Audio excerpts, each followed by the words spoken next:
Charlie Hebdo, c'est pas mes copains. Qui crèvent. Je suis pas d'accord avec eux. Ils ont pris des risques sur la peau des autres. Si on avait tué un gosse dans un lycée français de Libye, d'Égypte ou de Tunisie, il n'y avait pas de quoi pavoiser. Et en plus, ils sont pas drôles. Depuis que Rézère est mort, depuis que Ciné n'est plus là, avec eux et tout ça, ils me font pas rire. C'était nul, l'histoire de Mahomet. Je suis content qu'ils aient bien vendu. Voilà, c'est tout, mais je m'en fous de Charlie Hebdo.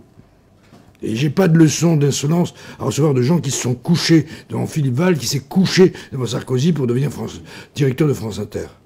Voilà. Dans la résistance, on n'aurait pas été dans le même réseau.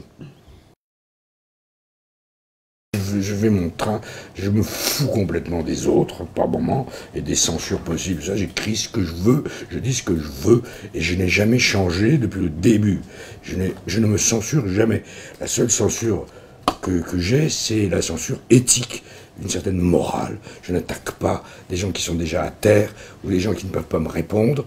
C'est ce que j'ai de différent de certains de mes filleuls autoproclamés, genre Stéphane Guillon, par exemple, je le cite au hasard, qui tire comme un fou sur Strauss-Kahn, alors que Strauss-Kahn, ben voilà, il a son compte, ça va. Bon, il faut choisir ses cibles.